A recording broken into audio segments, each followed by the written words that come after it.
다윗은 수많은 전쟁을 치러 왔습니다. 그리고 모든 전쟁은 하나님이 함께하여 주심으로 항상 승리할 수 있었습니다. 그래서 현재 다윗의 왕권은 매우 강하여졌고 이스라엘은 주변 나라들과의 관계 속에서 매우 안정적인 위치에 서 있었습니다. 보편적으로 어느 국가도 다윗을 상대로 싸우려고 하는 나라는 거의 없었습니다.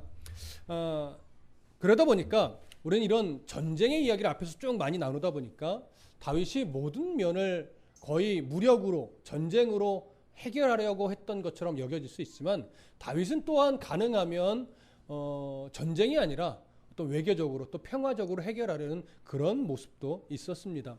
오늘 장면이 사실은 전쟁에 관련된 내용이긴 하지만 그 가운데 다윗이 평화적으로 모든 관계를 끌어가려고 했던 한 면도 오늘은 보여주게 됩니다. 그런 장면들을 확인해 보면서 하나님이 이 내용 안에 또 어떠한 마음을 우리에게 주시는가 조금 더 살펴보도록 하겠습니다. 1절과 2절을 함께 읽어보겠습니다. 1절과 2절 시작.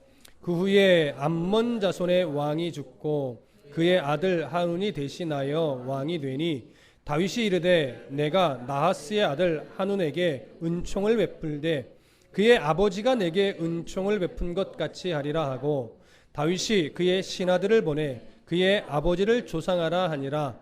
다윗의 신하들이 암몬 자손의 땅에 이르매. 자, 10장 1절이 그 후에라는 표현으로 시작을 합니다. 내용적으로 볼 때 무비보셋과 관련된 이 은총을 베푸는 이 사건 다음에 시간적인 순서로도 볼 수 있지만 내용적으로 이제 그 다음 사건을 이야기한다라고 하는 의미로도 볼 수 있습니다. 그 후에가 정확하게 어느 시점인지는 알 수 없으나 지금 오늘 본문에서는 이방 나라 암몬 족속의 왕이었던 나하스가 드디어란다. 암모스가 이제 늙어서 죽었고 그의 아들 한운이 왕이 됐는데 그때 나하스 왕의 죽음을 애도하기 위해 조문객으로 신하들을 사절단으로 세워서 보냈고 그런 과정 속에서 이제 일어난 일을 오늘 본문이 이야기를 하는 겁니다. 당시도 마찬가지죠. 보편적으로 나라와 나라 사이에서요. 한 나라의 왕이 죽었을 때는 우호 관계에 있는 나라라면 사절단을 보내서 애도하고 조문하는 것이 국제 관례에 있어서도 당연한 그런 일이었습니다. 그러니까 오늘 본문에서도 다윗이 신하들을 이 암몬에 보냈다는 얘기는 암몬과 이스라엘이 어떤 관계라는 거예요? 우호적인 관계에 있었다라고 하는 겁니다. 우호적인 관계라고 하는 것은 대등한 위치에서의 우호적인 관계도 있지만 주국과 속국, 봉신조약으로 체결된 그런 우호적 관계라고도 말할 수 있습니다. 그럼 오늘 본문에 암몬과 이스라엘은 봉신적 차원에서의 우호 관계국이었을 것으로 봅니다. 왜냐하면 역사를 조금 거슬러 앞으로 갈 때 사울 왕 통치 초기에 길르앗 야베스를 공격했던 족속이 어느 족속이죠? 바로 이 암몬 족속입니다. 그리고 그때 왕이 지금 죽은 나하스였습니다. 사울이 막 통치를 시작할 때이기 때문에 어떤 나라의 체계도 없고 아무것도 없을 때지만 그가 하나님의 성령에 이끌리고 나팔을 불자 수많은 사람들이 군인으로 자원했었죠. 그래서 사울과 함께 이 암몬이 싸웠지만 사울이 완벽하게 이겼습니다. 그 이후로 암몬에 대한 언급이 없지만 지금 이 내용과 연결해서 볼 때 대부분의 학자들은 이때 암몬이 사울 왕 앞에 굴복하고 이스라엘의 속국이 되었을 것이다. 그래서 오랜 동안 조공을 바치며 우호 관계를 이루어왔을 것이고 다윗이 왕이 되었을 이때도 이 나하스 왕은 이스라엘과의 관계를 흐트러뜨리지 않고 계속해서 우호 관계를 유지해 왔을 것이다. 이렇게 보는데 저도 그 의견에 동의를 합니다. 그래서 이스라엘과 이 암몬은 큰 어려움이 없이 큰 다툼이 없이 우호적 관계를 또 봉신조약의 체계를 가지고 관계를 유지해 오던 중 이제 나하스가 결국 죽었습니다. 아마 나이가 많았겠죠. 어떤 이유로 죽었는지는 모르겠지만 그가 죽었고 그의 아들 한운이 이제 왕이 되었습니다. 그래서 그때 그 장례식에 신하들을 보내서 조문을 하게 된 것이죠. 자, 다윗이 신하들을 보내 조문한 이 모습에는요, 우리가 지금 말씀드렸듯이 나하스의 죽음을 애도하는 의미도 있지만 한 가지 더 있을 것으로 봅니다. 그것이 뭐냐면 당시 문화 속에서 한 나라의 왕이 죽고 그 나라의 왕이 죽어서 주국은 사절단을 보내서 애도한 다음에 하나를 더합니다. 그게 뭐냐면 아버지와 맺었던 봉신조약을 다시 그 아들 왕과 다시 세우는 거예요. 그럴 때 그 조약이 체결이 되면 계속해서 우호 관계가 유지가 되는 거죠. 그래서 지금 사절단을 볼 때 이 두 가지 의미가 다 있을 것으로 보여집니다. 애도도 하고 다시 한운과 봉신조약 체결을 다시 맺기도 하고. 자, 그렇게 해서 조문하고 이 조약이 다시 체결됐다면 여전히 두 나라는 평화롭게 살아갈 수 있는 거예요. 근데 오늘 본문을 보면 이 평화가 유지된 것 같습니까? 깨진 것 같습니까? 깨진 것 같죠? 그 깨진 이유가 3절부터 5절에 나옵니다. 함께 읽어보겠습니다. 3절부터 5절 시작. 암몬 자손의 관리들이 그들의 주 한운에게 말하되 왕은 다윗이 조객을 당신에게 보낸 것이 왕의 아버지를 공경함인 줄로 여기시나이까. 다윗이 그의 신하들을 당신에게 보내 이 성을 엿보고 탐지하여 함락시키고자 함이 아니니까 하니, 이에 한운이 다윗의 신하들을 잡아 그들의 수염 절반을 깎고 그들의 의복의 중동볼기까지 자르고 돌려보내매 사람들이 이 일을 다윗에게 알리니라. 그 사람들이 크게 부끄러워하므로 왕이 그들을 맞으러 보내 이르기를 너희는 수염이 자라기까지 여리고에서 머물다가 돌아오라 하니라. 자, 큰 문제가 생겼습니다. 그 문제가 뭐냐면 암몬의 새 왕 한운이 다윗의 사절단을 수치를 주고 돌려보냈다라고 하는 거예요. 욕보인 후에 돌려보낸 것이죠. 그러면 왜 욕보여서 돌려보냈는가? 신하들이 한운에게 이렇게 말한 겁니다. 왕은 다윗이 조객을 당신에게 보낸 것이 왕의 아버지를 공경함인 줄로 여기시나이까? 다윗이 그의 신하들을 당신에게 보내 이 성을 엿보고 탐지하여 함락시키고자 함일 겁니다. 이렇게 이야기를 한 거예요. 이 말에 이제 한운이 솔깃하고 정말 그런가 보다 이렇게 한 거죠. 그러면 신하들이 왜 이런 말을 했느냐? 당시 암몬의 수도인 성은 라빠라고 하는 성입니다. 근데 이 라빠는 굉장히 견고한 성곽 도시예요. 그러니까 성벽을 쫙 둘러쳤는데 이게 요새와 같은 거예요. 그 안에서 이 신하들과 이 백성들이 함께 왕과 살아가는 거죠. 그런데 성이 견고하다는 얘기는 뭐냐면 성문을 딱 틀어 잠그면 절대 밖에서는 이 성을 함락시키기가 매우 어려운 거예요. 성벽이 두껍고 높고 들어가는 입구도 찾기 어렵고. 그래서 당시에는 성 중에 두 겹으로 된 성들도 꽤 많았습니다. 그래서 여러 가지로 이 성은 당시의 어떤 군사적 능력으로 볼 때는 웬만하면 성읍의 문을 딱 견고하게 붙들어 잠그면 정복하기 어려운 성 중에 하나였던 거죠. 그러니까 이렇게 자신들을 지키고 보호하고 있는데 그렇지 않아도 강대국인 이스라엘의 이 다윗 왕의 신하가 조문이라고 하는 명분을 가지고 성 안으로 들어온 것을 신하들이 불편하게 여긴 거예요. 왜일까요? 안으로 들어와서 쭉 살펴보다 보면 비밀 통로를 찾을 수도 있고 이 성이 어디가 약점인가도 찾을 수 있죠. 그래서 만약에 그런 문제들을 발견한다면 나중에 어떻게 할 수가 있어요? 그 약점을 타고서 공격해 들어와서 아예 이 성 자체를 다 정복하고 함락시킬 수 있기 때문에 지금 그런 위험에 있으니 이 신하들을 그냥 돌려보내면 안 됩니다. 이 성을 정탐하지 못하도록 수치를 주고 욕보여서 쫓아내 버려야 됩니다. 이렇게 이야기를 한 거예요. 그러니까 다윗의 의도를 왜곡시킨 거죠. 왜냐하면 뭐 일부러 그런 건 아니지만 이들은 이렇게 생각한 거예요. 그리고 한운 왕은 분별력이 아직 약하니까 신하들의 말이 정말 그렇다라고 여기고 사절단을 욕보였습니다. 자, 근데 어떻게 욕보였느냐? 4절에 보시면 이렇게 이야기하죠. 그들의 수염 절반을 깎고 그들의 의복의 중동 볼기까지 잘랐대요. 두 가지 수치스러운 일을 했습니다. 첫 번째 뭐예요? 수염을 절반을 깎았어요. 우리나라 고대에도 마찬가지지만 당시 남자들의 수염은 권위의 상징이고 자존심의 상징입니다. 이 수염은요 아무 때나 깎지 않습니다. 뭐 부모님이 돌아가셨다거나 정말 깊은 슬픔에 빠졌다 이럴 때 그 아픔과 그 슬픔을 드러내기 위해서 수염을 자르는 경우는 있지만 자기 의지와 상관없이 수염을 잘린다라고 하는 것은 사실은 목을 치는 것보다 더 수치스러운 일로 여겼었어요. 근데 지금 억지로 수염이 어떻게 됐어요? 잘렸어요. 근데 얼만큼 잘렸대요? 반이 잘렸대요. 이 반은 어떻게 반일까요? 무슨 질문일까? 이렇게 여기 있으시죠. 위아래로 반일까요? 좌우로 반일까요? 위아래로 반이면 살짝 좀 예쁘게 다듬으면 그나마 좀 덜하지요. 그런데 회복 불가능하게 잘린 게 있어요. 어떻게 해요? 좌우로 반이에요. 좌우로 반은 이거 어떻게 답이 없어요. 다 밀어버려야 돼요.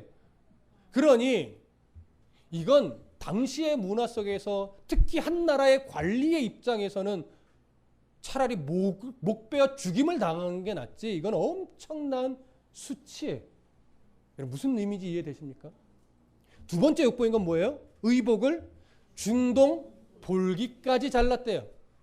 자, 당시는 기본적으로 속옷을 안 입던 시대입니다. 아주 특별한 경우에만 속옷을 만들어 입지만 이 당시는 속옷이 흔하던 시대가 아니에요. 옷은요, 바지가 아니죠. 통짜 옷을 그냥 목에 넣어서 쭉 내려서 이렇게 둘둘 마른 거예요. 근데 어디까지 잘랐어요? 자, 쉽게 얘기할게요. 초미니 스커트를 만든 거예요. 그러니까 하반신을 가리고 싶어도 가릴 수가 없죠. 속옷도 없죠. 어떻습니까? 이건 수치숭에서도 아주 그냥 극한 수치예요. 부끄럽고 이거 어떻게 가릴 수도 없고 차라리 죽이지. 무슨 말씀이 이해되세요? 이런 수치를 주고 쫓아버렸단 말이죠. 자, 그렇다면 이렇게 모욕을 주고 수치를 주고 쫓아냈다라고 하는 것은 당시 오늘도 마찬가지지만 국제적 사절단은 면책 특권이 있죠. 웬만한 일로는 그들을 붙잡거나 재판을 하거나 이렇지 않잖아요. 웬만하면 면책을 주잖아요. 근데 면책은 둘째치고 수치를 줘서 보냈으니 이스라엘과의 우호 관계가 완전히 깨진 거죠. 근데 다윗에게 뭐 한 것과 똑같아요? 선전포고한 것과 똑같은 상황이 되어버렸습니다. 이러한 치욕을 받고 이들이 이스라엘로 돌아옵니다. 물론 돌아갈 때 단도리는 했겠죠. 그냥 잘린 채로 가진 않았겠지만 그 당시 그 자리에서는 엄청난 수치예요. 그러고서 이제 돌아옵니다. 돌아오는 길에 전령을 미리 보냈겠죠. 암몬에서 사절단이 이러이러한 모욕을 당하고 지금 돌아오고 있습니다. 자, 다윗이 이런 연락을 받았어요. 어떤 마음이 먼저 들까요? 가장 먼저 무슨 명령을 하는 게 좀 더 자연스러울까요? 장군에게 군사를 꾸려라. 당장 어디로 가자? 암몬에 가서 복수하자. 그들 정신 차리게 해주자. 본때를 보여주자. 이러는 게 먼저인데 다윗은 그것을 먼저 하지 않았습니다. 수치를 안고 돌아오고 있는 신하들을 먼저 생각했어요. 그래서 어떤 명령을 내렸어요? 바로 예루살렘으로 오지 말아라. 여리고에서 머물면서 너희들의 수염이 어느 정도 자라. 너희들의 수치가 가려지거든. 그때 예루살렘으로 와라. 그들을 배려한 거죠. 또 그들로 인해 백성들이 어떤 수치를 느끼지 않도록 어떤 이 상황을 차분하게 생각하고 어떻게 해야 될까를 고민한 거죠. 그리고 나서도 바로 전쟁을 준비하지 않고 하나님께 아마도 물었을 것으로 여겨집니다. 하나님, 이런데 어떻게 할까요? 침착하게 앞으로의 일을 대처하려고 준비하고 있는데, 생각하고 있는데 급한 거는 누가 급할까요? 암몬이 급하죠. 다윗은 별로 안 급해요. 왜? 다윗은 이미 강대국이 되어 있기 때문에. 그런데 다윗이 서두르지 않은 이유는 사실 조금 더 뒤에 나옵니다. 그건 조금 이따 살펴보기로 하고, 지금 당장 급한 것은 누구냐? 바로 이 암몬이에요. 그래서 암몬왕 하느니 이 사절단을 욕보이고 돌려보낸 다음에 급히 한 일을 우리가 보게 됩니다. 6절부터 8절 함께 읽습니다. 시작. 암몬 자손들이 자기들이 다윗에게 미움이 된 줄 알고 암몬 자손들이 사람을 보내 벨르홉 아람 사람과 소바 아람 사람의 보병 2만 명과 마아가 왕과 그의 사람 1,000명과 돕 사람 12,000명을 고용한지라. 다윗이 듣고 요압과 용사의 온 무리를 보내매 암몬 자손은 나와서 성문 어귀에 진을 쳤고 소바와 르홉 아람 사람과 돕과 마아가 사람들은 따로 들에 있더라. 자, 요압이 엄청난 금액을 지불하고 용병을 고용했다라고 하는 겁니다. 이들이 무상으로 와서 도와주지 않습니다. 아람 사람들은 지금 용병입니다. 아람에는요, 여러 작은 나라들이 연합체를 이루고 있는데 그 밑에 있는 사람들이 이제 돈을 받고 용병을 많이 보내준 거예요. 아마 이 한우는 우리가 먼저 선제 공격하는 것이 훨씬 낫겠다. 아마도 이렇게 판단한 것 같습니다. 그래서 선제 공격을 하기 위해서 용병을 많이 지금 구했습니다. 근데 이 소식을 누가 들어요? 다윗 왕이 들어요. 자, 이때는 가만히 있을 수 없죠. 왜냐하면 여차하면 금방 공격해 올 것이니까. 그래서 다윗이 누구를 준비시키냐면 가장 큰 장수 요압을 부릅니다. 그리고 요압에게 누구를 맡겨주냐면 용사의 온 무리를 맡겨요. 여기서 용사의 온 무리라는 것은 무슨 의미냐면 상비군 중에 가장 뛰어난 용사만 선발해서 그 뛰어난 용사 전부를 요압과 함께 한 군대를 이루게 해서 지금 암몬으로 보냈다는 얘기예요. 자, 그러면 여기서 우리가 생각해야 될 게 뭐냐면 상비군을 다 보낸 것이 아니죠. 상비군 중에서 일부 특별한 용사들만 선별해서 보낸 거예요. 근데 큰 전쟁에서 보면 상비군 외에 누구까지 부르죠? 백성에게 알려서 군사를 모집해서 더 보낸단 말이에요. 이스라엘 상비군이 그렇게 많지 않습니다, 사실. 항상 큰 전쟁은 백성들에게서 군사를 모집해서 함께 나가요. 근데 그러니까 지금은 상비군을 다 보내도 되는 전쟁이라고 여겨지는데 상비군을 다 보내지 않고 상비군 중에 아주 뛰어난 용사만 선별해서 요압과 함께 보낸 거예요. 자, 이 얘기는 암몬 이 성 라빠 성을 초토화시키려고 보낸 걸까요? 이 상황만 단돌이 하려고 보낸 걸까요? 네, 지금 다윗은요, 이 암몬을 쑥대밭 만들려고 완전히 복수를 하려고 지금 보낸 것이 아니라 현재 이 상황을 단돌이 해서 큰 전쟁이 일어나지 않게만 하려고 큰 장수 요압만 용맹한 군사들과 함께 보낸 거예요. 자, 그 이유는 이제 뒤에 가면 또 조금 더 나올 겁니다. 그런데 8절에 보면 그렇게 다윗이 요압과 용사들을 보냈을 때 그들이 오는 것을 듣고 암몬이 나름 전략을 세우는데 어떻게 전략 세웠냐면 암몬 자손은 나와서 성문 어귀에 진을 쳤어요. 그리고 소바와 르홉 아람 사람과 돕과 마아가 사람들, 이들은 용병이죠. 이들은 어디에 뒀어요? 따로 들에 있었어요. 이건 매복하고 있었다는 얘기입니다. 왜 매복을 시켰을까요? 들에. 앞뒤에서 협공하기 위해서. 그러니까 지금 요압은 열심히 용사들과 달려서 라빠성 근처까지 왔겠죠. 그런데 뭘 미처 생각 못했을까요? 들에 숨어있는 매복하고 있는 용병들은 미처 생각하지 못한 거예요. 그러니까 나름 암몬왕 한운의 전략에 걸려 들은 거죠. 그래서 앞뒤로 애워싸움을 현재 당한 겁니다. 그러니까 이스라엘 입장에서 매우 불리한 상황이 되어 버렸죠. 자, 이때 요압이 이제 어떻게 했는가를 한번 보시죠. 9절부터 14절까지 함께 읽습니다. 시작. 요압이 자기와 맞서 앞뒤에 진 적진을 보고 이스라엘의 선발한 중에서 또 엄선하여 아람 사람과 싸우려고 진치고 그 백성의 남은 자를 그 아우 아비새의 수하에 맡겨 암몬 자손과 싸우려고 진치게 하고 이르되 만일 나보다 강하면 네가 나를 돕고 만일 암몬 자손이 너보다 강하면 내가 가서 너를 도우리라.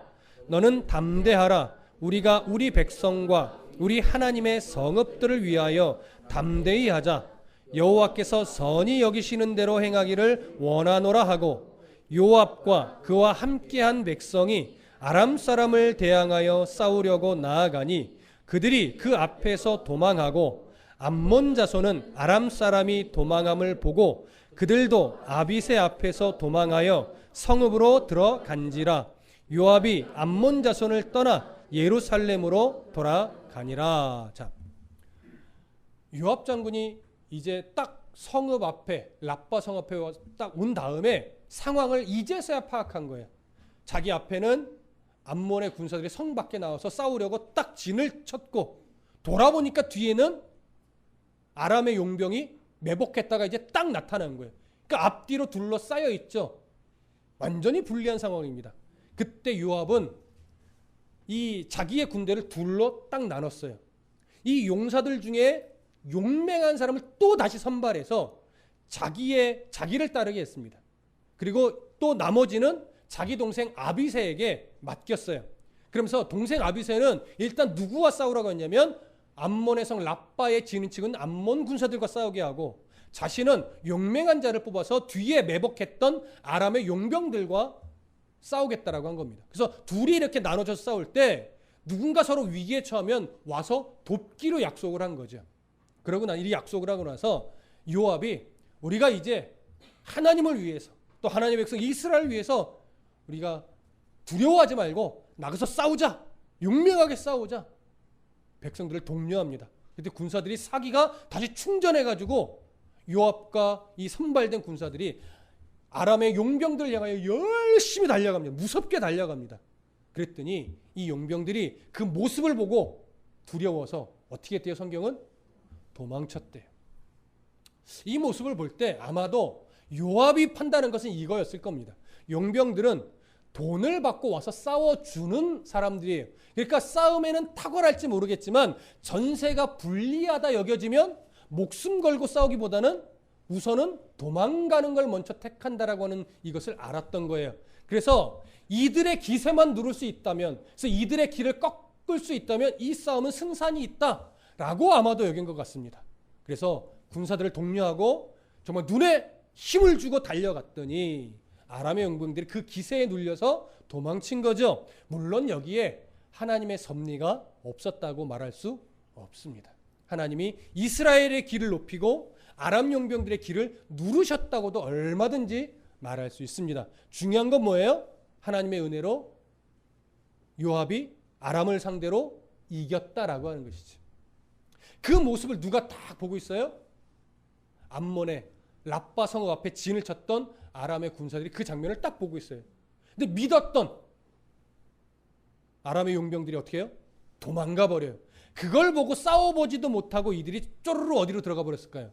성 안으로 들어가서 문을 걸어 잠궈버립니다. 자, 그러면 이 상황에서 아람의 용병들은 도망갔고 암몬의 군사들은 성 안으로 들어가서 문을 잠궈버렸어요. 그러면 라빠 성을 바라보고 있는 요압 장군은 자기의 군사들과 이 다음에 어떻게 행동하는 것이 더 자연스럽습니까? 성을 공격해서 이제 초토화시켜야지요. 겁먹고 도망갔는데. 그런데 오늘 성경은 어떻게 했다고 말해요? 14절 보니까 암몬 자손은 아람 사람이 도망함을 보고 그들도 아비새 앞에서 도망하여 성읍으로 들어간지라. 요압이 암몬 자손을 떠나 예루살렘으로 돌아가니라. 자, 왜 돌아갔을까요? 일단 이 전쟁에 참여한 목적 자체가 암몬을 상대로 복수하기 위함이 아니라 일단 일어날 수 있는 이 큰 전쟁을 일단 막기 위함이죠. 또 하나가 있습니다. 어디를 하나 보시냐면 다음 주에 살펴볼 내용이지만 11장 1절을 보시죠. 11장 1절. 자, 함께 읽어봅니다. 시작. 그 해가 돌아와 왕들이 출전할 때가 되매 다윗이 요압과 그에게 있는 그의 부하들과 온 이스라엘의 군대를 보내니 그들이 암몬 자손을 멸하고 라빠를 에워쌌고 다윗은 예루살렘에 그대로 있더라. 자, 그 다음에 봄에 군사들을 어디로 보냈어요? 암몬으로 보내서 싸우게 했어요. 그러니까 지금 오늘 다시 본문으로 돌아왔을 때 요압이 자기의 군대와 함께 이 암몬과 대적하지 않고 돌아간 것은 싸우기를 포기한 겁니까? 아니면 기회를 다시 보는 겁니까? 기회를 다시 보는 거예요. 왜 기회를 다시 보느냐? 바로 이 시기가 이스라엘로는 이 팔레스틴 지역의 기후로는 겨울입니다. 팔레스타인 기후 겨울은 우기예요. 우기란 얘기는 전쟁하기가 어렵습니다. 왜 어려울까요? 일단 땅이 질척해서 어떤 말이든 군 장비를 옮기는 거 사람이 걸어 다니기도 힘겹고 일단 군량미를 보내기가 무지 어려워요. 아스팔트가 아니란 말이죠. 그래서 보편적으로 전쟁은요, 겨울, 우기인 겨울에는 어느 나라도 안 합니다. 서로 싸우기를 멈추고 이듬해 이제 봄이 찾아와서 추수가 일어나기 전 요때 주로 싸워요. 그러니까 지금 이들은 돌아갔다가 11장에서 그 해가 돌아왔을 때 이제 봄이 됐을 때 드디어 암몬을 향해서 뭐 하는 거예요? 복수하는 거죠, 말하자면. 그렇게 전쟁을 합니다. 그러니까 지금 이것은 임시적 후퇴고 기회를 바라보기 위함입니다. 근데 오늘 이 사건은요, 놀랍게도 11장으로 연결할 때 누구의 사건과 연관이 있냐면 바로 우리아의 아내, 누구죠? 밧세바 사건. 다윗이 밧세바를 범하는 사건의 배경적 사건이 됩니다. 네, 그래서 오늘 본문에서는 어떤 큰 교훈은 없어요. 상황적으로 이런 상황이 일어났다. 아마 이 정도로 멈추게 될 거는 같은데 그렇게 해서 전쟁이 일어났고 이 전쟁은 요압 장군의 승리가 됐고 그래서 큰 싸움 없이 전쟁은 마무리가 되고 요압 장군은 자기의 군사들과 돌아왔습니다. 근데 여기서 또 하나의 사건이 하나 더 벌어져요. 자, 15절부터 19절까지 읽겠습니다. 15절부터 19절 함께 읽습니다. 시작.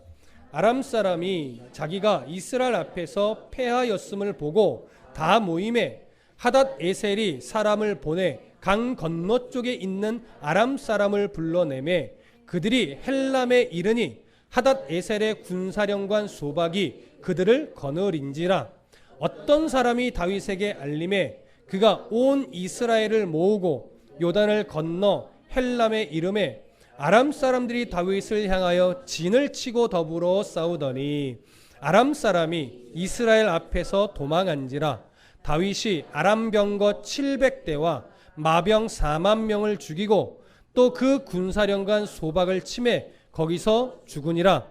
하닷 에셀에게 속한 왕들이 자기가 이스라엘 앞에서 패함을 보고 이스라엘과 화친하고 섬기니 그러므로 아람 사람들이 두려워하여 다시는 암몬 자손을 돕지 아니하니라. 자, 15절부터 19절 내용은 그리 복잡하지는 않습니다. 아람의 용병들이 요압 장군에게 겁을 먹고 싸워보지도 못하고 돌아왔습니다. 근데 사실 당시 아람은요, 나름 용맹한 족속에 속해요. 그래서 용병으로 많이 썼던 거예요. 근데 아람 왕, 여기 보니까 아람 왕을 누구라고 얘기해요? 하닷 에셀이죠. 근데 연합국으로서 여러 왕들이지만 리더가 되는, 대장이 되는 왕이에요. 그래서 이 대장이 되는 왕이 자존심에 상처가 난 거예요. 이게 말이 되냐? 그래도 우리가 아람의 용병들인데 어떻게 요압 장군에게 힘도 못 써보고 도망쳐 올 수 있느냐? 그래서 자존심이 상해서 이 자존심을 회복하려고 다시 군사를 다시 모집했어요. 이제는 용병이 아니죠. 자존심을 회복하기 위해서 자기들이 군대를 꾸려서 이스라엘을 공격하려고 했던 거예요. 근데 인원수도 또 무기도, 그러니까 장비죠, 엄청나게 모았습니다. 이 소식을 누가 들어요? 또 다윗이 듣습니다. 그래서 다윗이 17절 보시면 어떤 사람이 다윗에게 알림해 그가 온 이스라엘을 모으고 요단을 건너 헬람에 이름에 아람 사람들이 다윗을 향하여 진을 치고 더불어 싸우더니, 자 여기 보면 온 이스라엘을 어떻게 했대요? 모았대요. 온 이스라엘 모았다는 것은 상비군만으로 싸웠다는 얘기가 아니라 백성들에게 이 전쟁 소식을 알리고 군사를 모집했다는 얘기예요. 그러니까 아람의 이 군사들도 엄청난 인원수로 온 것이고 그와 상대적으로 이스라엘도 엄청난 군인을 소집해서 함께 큰 싸움을 벌였다라고 하는 거예요. 이 큰 싸움에서 결국 누가 이겨요? 이스라엘이 이기죠. 왜냐하면 지금 다윗과 함께 하나님은 언약을 지키며 그 이스라엘에게 계속해서 승리를 주고 있는 그런 상황인 거예요. 그래서 하나님이 이스라엘을 도와 크게 승리하자 아람은 거기서 이제 이스라엘의 무릎을 꿇습니다. 그래서 아람의 연합국에 있던 여러 작은 나라의 왕들이 스스로 다윗에게 화친을 청해요. 여러분, 스스로 화친을 청했다는 건 어떤 의미일까요? 조공을 바치겠습니다. 우리와 대적하지 말아 주십시오. 그래서 스스로가 봉신조에게 체결을 위해 속국으로 들어온 거예요. 그래서 대부분의 아람 지역의 여러 나라들 왕이 다윗에게 무릎을 꿇고 속국이 되기를 청했습니다. 그러고 나서 이제 암몬을 돕기를 어떻게 했대요? 거절했대요. 이렇게 하나님은 계속해서 다윗의 나라를 어떻게 했어요? 강하게, 견고하게 계속 세워 주었습니다. 하나님은 이렇게 자기가 맺어준 언약에 신실하신 분입니다. 여러분, 오늘 우리를 향하여 하나님이 말씀 가운데 주신 약속들, 그 약속에 하나님은 끝까지 신실하실 것을 믿으십니까? 예, 종종 불안하실 겁니다. 왜냐하면 사단의 미혹은 늘 우리를 불안하게 만들고, 하나님이 그 말씀 안에 내게 주신 그 약속들이 신실하게 지켜질까라고 하는 의심들을 자꾸 일어나게 만드는 거니까, 그게 사단의 전략이니까요. 그러나 그때마다 성경은 걱정하지 말라는 거죠. 하나님은 다윗에게 자기의 언약을 이렇게 신실하게 지켜내셨듯이 우리들과 맺어주신, 우리들 마음 가운데 허락하신 약속들도 신실하게 지켜내시는 하나님이니, 두려움이 올지라도 두려워 말고, 걱정거리가 찾아온다 할지라도 걱정에 매이지 말라고 끊임없이 요구하시는 거예요. 이때 조심해야 될 게 뭘까요? 하나님이 우리와 약속한 걸 신실하게 지켜주시고, 우리가 점차 그 약속이 느껴지고 경험되어지면서 이제 우리 안에 걱정이 사라질 때, 걱정이 사라진다는 건 상황이 변하는 것이 아니라 우리들의 믿음이 자라는 거죠. 근데 우리들의 믿음이 자랄 때 그때 조심할 게 하나 있어요. 뭔지 아십니까? 영적 나태함이에요. 하나님이 느껴지고 경험되어지고 말씀이 막 알아지고, 그래서 교회 생활도 기쁘고 삶을 살아나가는 게 많이 어렵지 않고, 또 하나님이 많은 경우 상황적으로도 평탄하게 해주시기도 할 때가 많잖아요. 그런 상황에 놓였을 때 가장 위험한 것이 뭐냐면 나도 모르게 찾아오는 나의 영적 나태함이에요. 그래서 왜 11장을 위한 10장이 배경이 된다고 말했느냐? 이런 은혜를 받아 평화를 누리게 될 때 점차 다윗이요, 뭘 안 하냐면 전쟁에 안 나가요. 다음 시간에도 반복적으로 언급이 되겠지만 당신은요, 왕들은 항상 어디에 앞장서냐면 전쟁에 앞장서서 군사들과 함께 나가는 게 고대 근동 왕의 역할입니다. 그래서 백성들의 사기를 높이고 이 전쟁을 승리로 이끄는 왕일수록 훌륭한 왕이에요. 다윗은 늘 그래왔습니다. 그리고 다윗이 백성들에게 늘 인정받을 때는 언제냐면 백성들 앞에서 출입할 때라고 사무엘서는 말하고 있어요. 출입이라는 게 뭐예요? 전쟁을 말하는 거예요. 백성들 앞에서 전쟁터에 나가 전쟁을 승리로 늘 이끌어왔어요. 그래서 백성들이 하나같이 다윗을 다 아끼고 사랑했어요. 사울은 천천히요, 다윗은 만만이라. 그게 그 전쟁의 모습을 끊임없이 바라보던 백성들의 마음이었다고요. 그런데 앞에 전쟁에서 늘 전쟁터에 나가서 하나님의 도우심으로 승리를 가져왔어요. 그래서 나라가 이제 평안하고 어느 나라도 다윗을 대적하지 않게 되니까 점차 전쟁터에는 다윗이 안 나가요.